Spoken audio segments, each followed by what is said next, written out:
I'm Faktojrut. I bring you facts, interesting things, and mysteries that will blow your mind.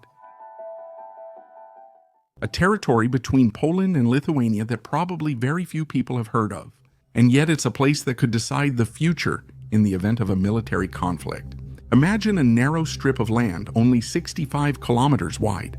On one side is Russia, on the other side is Belarus. Between them lies the Suwałki corridor, a location that could determine war or peace in Europe.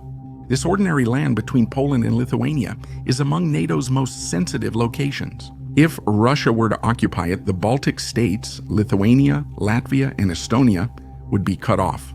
No tanks, no supplies, just isolation, possibly the start of World War III Lexham. And that's exactly why strategists call it NATO's Achilles heel, or even the most dangerous place in Europe. If Vladimir Putin attacks NATO, this is where NATO has ideal conditions. All the more so because the American President Donald Trump doesn't care much for Europe, and it's very likely that he wouldn't rush to help her. This video explains the location and importance of the Suwałki corridor. For what reason do experts call it the Achilles heel of the alliance?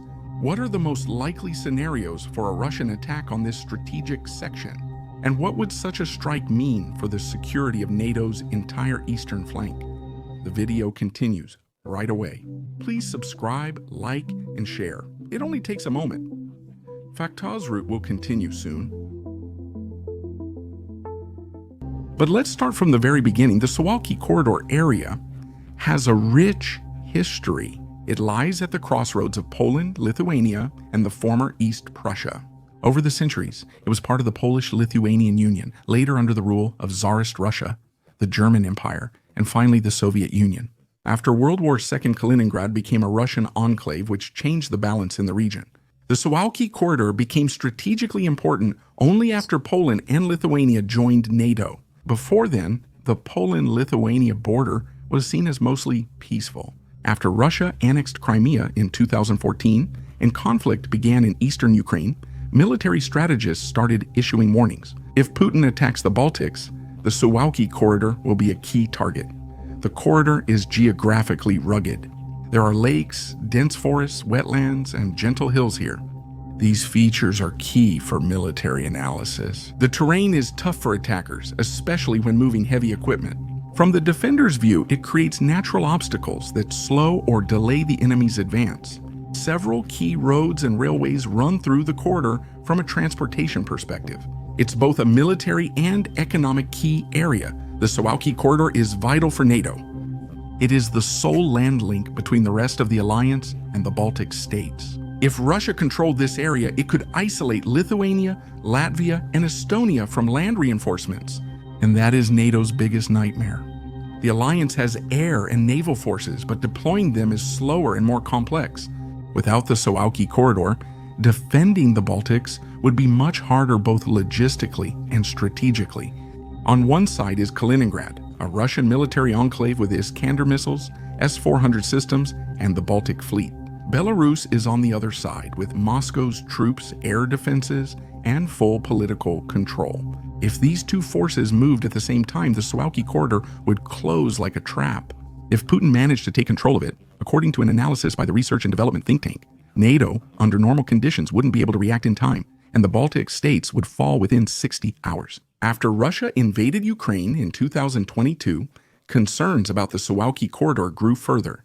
NATO increased its regional presence. Its troops are stationed in Poland and Lithuania to deter Russia from any attempts at invasion. In Lithuania, there is a German battalion with Leopards, and in Poland, American troops.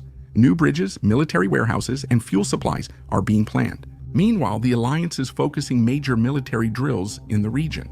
In Kaliningrad, Russia has increased its deployment of nuclear-capable Iskander missiles and advanced S-400 air defense systems. Belarus, now effectively a Russian satellite, offers Russian forces space for exercises and possible operations toward the corridor from the south. Let's examine possible Russian attacks on the Suwałki corridor. NATO exercises have revealed some worrying details. Member countries' armies can't move quickly across borders. Infrastructure is unprepared and coordination is slow. That's exactly what Putin's army would exploit. starting with a conventional attack, the most discussed scenario. Russian forces would launch a blitz attack from the north, Kaliningrad, and the south, Belarus. The goal is to seize the corridor before NATO can respond. Such a strike could last only a few days, and then Russia would call for negotiations, holding the corridor as a bargaining chip. Secondly, a hybrid operation.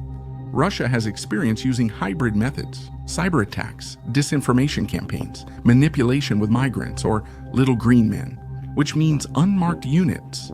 Such an operation would destabilize the region, complicate NATO's decisions, and possibly precede a larger invasion. Third, a blitzkrieg backed by nuclear deterrence. Russia could suddenly attack, threatening to use tactical nuclear weapons. This creates a dilemma: escalate or retreat, known as the escalate to de-escalate strategy. Factojut also brings interesting and little-known facts about the Suwalki corridor. In the 1990s, Russia suggested an extraterritorial corridor linking Kaliningrad to Belarus via Poland. This proposal was swiftly rejected. The Suwalki corridor is part of the Rail Baltica project, an ambitious railway that aims to connect Tallinn with Warsaw via a high-speed line. The area is also important from an energy perspective. New gas pipelines and power lines cross this strip, boosting its strategic importance. The name Suwalki Corridor only emerged recently. It started to be commonly used after the Russian annexation of Crimea in 2014. Before then, the general public did not see this area as militarily strategic. The term gained popularity when United States Army Europe Commander General Ben Hodges noted it might be the first target in a conventional Russian attack on alliance members. The corridor is on the old Germany-Russia border. Historically, the Prussia-Russian Empire border crossed this area. Prussian and later German troops fought in these locations during World War I and II.